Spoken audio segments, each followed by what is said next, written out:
के बीच चल रही जबरदस्त लड़ाई में एक और देश लेबनान की एंट्री हो गई है।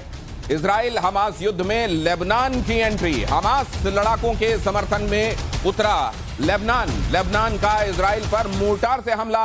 इजराइल के सैन्य ठिकानों पर मोर्टार दागे गए। लेबनान हमले की इस तस्वीर को हम दिखाएंगे। यहां आपको स्थितियां और स्पष्ट हो जाएंगी। हमास के साथ चल रही जंग के बीच लेबनान भी इजराइल के खिलाफ युद्ध के मैदान में कूद पड़ा है। मोर्टार हमले के तस्वीरों के जरिए दावा किया जा रहा है कि लेबनान ने इजराइल के सैन्य ठिकानों पर हमला किया है और जबरदस्त नुकसान पहुंचा है, जबकि तस्वीरों में हमले वाली जगह पर ब्लास्ट और धुआं उठता साफ देखा जा सकता है।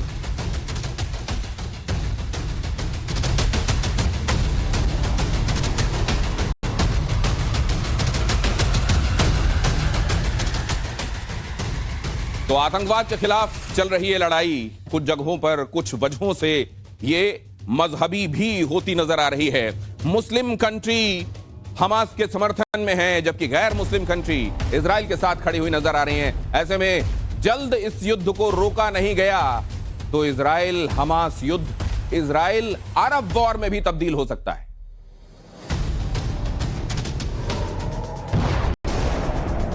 फिलिस्तीन और इजराइल के बीच विवाद करीब 100 साल पुराना है और ये पहली बार नहीं है जब इस तरह से दोनों पक्ष युद्ध में आमने सामने आए हैं। लेकिन इस बार हमास के इजराइल पर किए गए हमले से युद्ध के मायने बदल गए हैं। ये गाजा पट्टी की लड़ाई से कहीं ज्यादा हो गया है, क्योंकि अब इसमें लेबनान भी कूद गया है। लेबनान की तरफ से सुबह सुबह आतंकी संगठन हिजबुल्लाह ने इजराइल पर ताबड़तोड़ रॉकेट और मोर्टार से हमला बोला और फिर जैसा इजराइल हर बार करता है, उसने तुरंत अपने दुश्मन पर काउंटर अटैक कर दिया।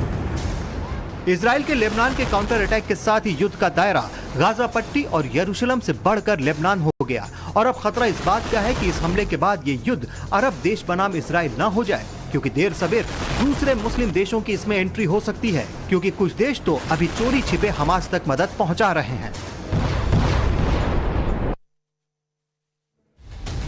और इस बीच आपको यह खबर बता दूं कि हर पल का ब्यौरा लिया जा रहा है, स्थितियों पर निगाह रखी जा रही है और इस समय में ही प्रधानमंत्री बेंजामिन नेतन्याहू अपने डिफेंस मिनिस्टर के साथ मीटिंग कर रहे हैं। ये बड़ी खबर आपके सामने। यहाँ वर्ल्ड एंड वॉर, इजराइल के पीएम नेतन्याहू की अहम बैठक की तस्वीरें आपके सामने। डिफेंस मिनिस्टर के साथ हो रही है बैठक में स्थितियों की समीक्षा की जा रही है। आगे के लिए एक्शन प्लान तैयार किया जा रहा है। बेंजामिन नेतन्याहू और उनके साथ उनकी कैबिनेट के सहयोगी और साथ में डिफेंस मिनिस्टर, जिनके साथ ये मंत्रणा उनकी चल रही है। इजराइल हमास युद्ध को लेकर इस वक्त बड़ी खबर आप देख रहे हैं।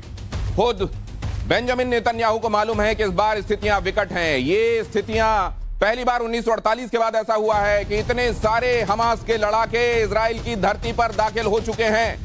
उनके गोरिल्ला वॉर से अपने नागरिकों की सुरक्षा करना, अपने नागरिक जो कि अबडक्ट कर दिए गए हैं, जिनकी तादाद बहुत ज्यादा बताई जा रही है, उसमें महिलाएं और बच्चे भी शामिल हैं, उनको हमास की पकड़ से आजाद कराना, ये बड़ी चुनौती